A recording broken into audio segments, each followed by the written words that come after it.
subsequently received some amended appointments to that original appointment. It is our opinion that we will be adhering to the original appointment of those observers on election day, but that because of the withdrawal of the candidates who wish to be part of that after the initial filing had been made, that the subsequent filing of amended observers will not be accepted by the board. And I will be contacting, Bill and I will, after this meeting, contact the organization who did this to alert them that we are not accepting their amended observer appointments for tomorrow's election. Any questions on that?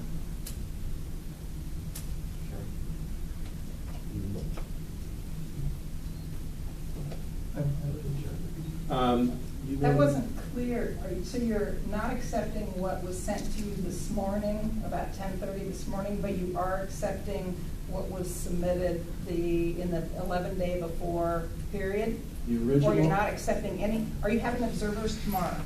You had them for early voting?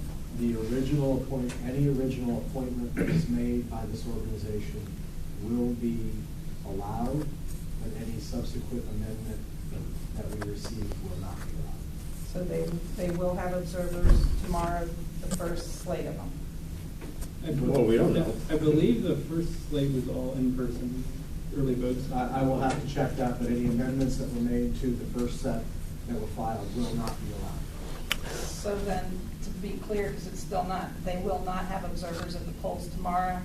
They only would have had early voting? I need to check what their initial appointment was.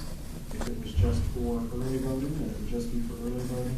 If they made any original appointments also for any precincts on election day, those would be upheld and allowed, but any amendments they made to it after that will not be allowed. I'm not familiar with whether. The original one I reviewed, and it didn't have polling locations. Okay, well, we'll review it, but I'm glad you brought it up so we understand that it's contingent upon our review of what the original documentation is. Ma'am, would there be a way for us, would there be a way to, I realize it's very busy coming in here, is there a way for you to notify us? I know one of the candidates, the candidates are here, the candidate is here. Right. To testify. Well, we know who you are. I'm sorry, my name is Marion Lugo. I'm not the candidate. So it's really not clear as to whether we will be in a precinct or not tomorrow. Well, you'll pick up your phone and answer a question. There's no secret about this. You can just check We're going to back. check after this meeting on if they made appointments for election day observers at the polling locations. If they did, those will be upheld. If they did not, they won't have anybody. But what we're saying is if they did make an initial appointment for an election day observer process, that will be upheld, but any amendment that has been filed will not. Now, I have a letter that I sent, and Marianne and I did, and several of the board members got it. It went to John Houston and to two of his attorneys, Jack Christopher and Christopher Shea. Early this morning it went out. Faxes were also sent both here and the Secretary of State's office. And if possible, I'd like to read it into the letter before we all leave today. It's not on our agenda. It's about this subject, and it's important. Okay, we're not actually voting on the subject. We were merely discussing this matter. And we have a copy of the letter that you sent, and we have it on file. Mr. Walsh, just one more question for you. If you would ask questions through the chair of the board. Yes, thank Go you. ahead. So their original filings were made on October 1st. Then they filed amended on or about October 25th, 26th, 2012. Is that included in your understanding of amended filings? Yes. Thank you very much. Okay. I'm sorry. One more question, but then we're actually, as we try to keep these meetings open, but we will move on after. Yes, I'd like to know. Could you identify yourself? Yes, my please? name is Kathy Koch. I'm a resident of the city of Columbus. I live on the west side.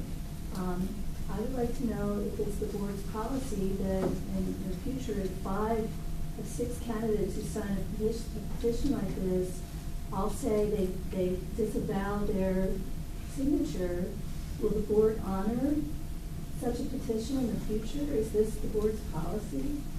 The issue that, Mr. Chairman, if I Go might. ahead, please. The issue that was in play here was the fact that the appointment came in prior to the candidates withdrawing their support for that, and the code does not provide for a mechanism of withdrawing an appointment once it has been made in this instance. The law is silent on withdrawing an appointment once it has been made. Is this not a policy concern for the future? I mean, this- We are acting as our council interprets and advises us as it relates to the revised code. We don't create the revised code, but we operate under it, and I don't think we need a policy beyond what we've been advised. So I would presume going in the future, that would be our approach unless the legislature changes the revised code. I think, I'll just give some background real quick. Mr. Chairman, I found out this weekend, it was the first time I saw the amended filings, and I brought it to the board's attention.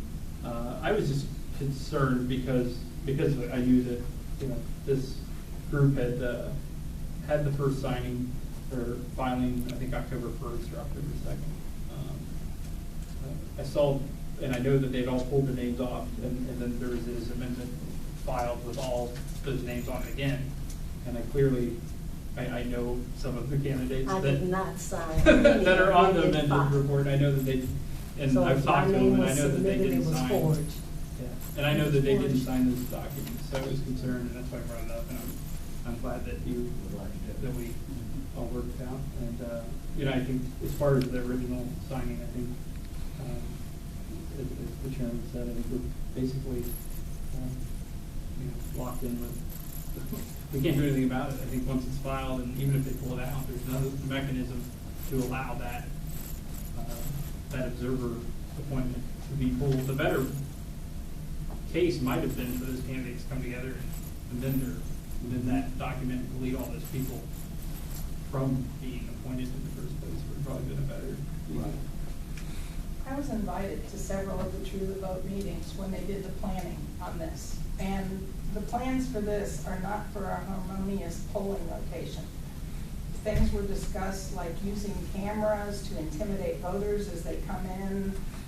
Their plans were to have iPads that they're able to, as the voter is coming in, what was described to me was that they were gonna be there overlooking into the book, and they're gonna get the voters' information as coming, and they're planning to send it in to some central location and be able to try and stop between the poll worker going through and getting the voter in the book and their voter ticket number and stuff.